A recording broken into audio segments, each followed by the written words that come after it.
আমাকে কল দিয়েছিলেন।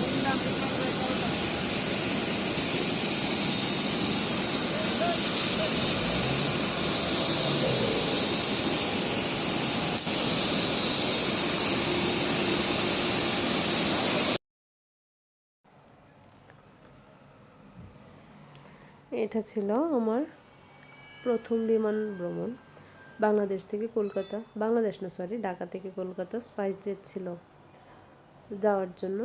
সাথে দেখলাম আর অন্য একটা বিমান যাচ্ছিল, ওইটারও একটু ভিডিও করে নিলাম। এই যে স্পাইসি জেট, ভালোই ছিল সার্ভিস মোটামুটি।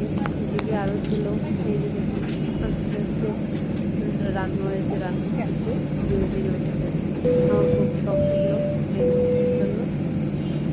এটাই আমার প্রথম প্লেন জার্নি। এ দেখেন রানওয়েতে উঠতে উঠতে অনেকটা উপরে উঠে গেছে। আস্তে করে সূর্যের খুব কাছাকাছি চলে যাব আমরা। খুব এক্সাইটেড ছিলাম আমি। আস্তে করে যখন উপর দিকে উঠছিল একটু জাকি লাগছিল, মনে মনে একটু ভয়ও পেয়েছি প্রথম তো। এই দেখেন আমরা অনেকটা উপরে উঠে গেলাম, আর উপরে উঠতেছে। ধীরে ধীরে উঠতে উঠতে অনেকটা টাইম লাগে, যারা প্লেন জার্নি করে অল টাইম তারা তো জানে। এই দেখেন অনেক উঁচুতে উঠে গেছে। প্লেন জার্নিতে আমার তেমন কোনো অনুভূতি হয় নাই, শুধু বসেই ছিলাম, এটাই বুঝলাম। মনে হইতেছিল যে প্লেন ঠিক জায়গায় দাঁড়িয়ে আছে, আমরা জাস্ট ঘরে যেমন বসে থাকি এরকম বসে আছি। বাট প্লেন যে কত দ্রুত গতিতে চলে তা তো আমরা দেখি। এই দেখেন আমরা মাটি থেকে প্রায় অনেকটা উপরে ছিলাম। সব বাড়িঘরগুলো সব মানে ঢাকার শহরে খুব ক্ষুদ্র হয়ে গেছে আমাদের প্লেনের দিকে দেখা যাচ্ছে। কিছুই দেখা যাচ্ছে না, শুধু ছোট ছোট কি যেন চোখে পড়ছে। এই যে একটা নদী, কিসের জন্য এই নদীটা হয়তো অনেক বড় না, আমি জানি না আমিও যদি এটা কি নদী, কিন্তু দেখা যাচ্ছে অনেক ছোট। আমরা অনেকটাই উপরে গেলাম, উপরে উঠে গেলাম। খুব জোরে সাউন্ড হইতেছিল, কুয়াশা ছিল, অনেক কুয়াশা, কারণ এটা শীতের মানে শীতকাল ছিল, প্রায় 1 বছর আগের ভিডিও।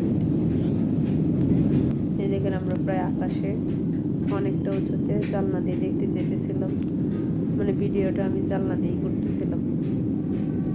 কিছুই করা যাইতেছিল না ভিডিও, শুধু পাখনাটা দেখা যাইতেছিল, স্পাইস জেট লেখা। সূর্যের রশ্মি পড়তেছিল, ক্যামেরায় ভালোই লাগতেছিল, আর পাখাগুলো শস্য শস্য শব্দ করতেছিল। এই আর কি। তবে প্লেন জার্নি ভালোই ছিল, আধা ঘন্টা 45 মিনিট মেবি ছিল আমাদের পুরো জার্নিটা।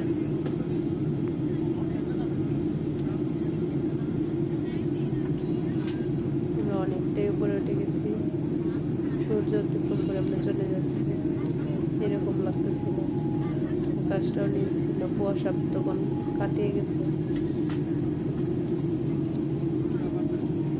আমাদের সকালে ফ্লাইট ছিল, এটা তখন দুপুর 11টা 12টা। এই যে ভিতরে ইন্ট্রোডাকশন দিচ্ছে, কী কী করবে কী করবে না, সরি দিক নির্দেশনা দিচ্ছিল আর কি কী করতে হবে কী করতে হবে না।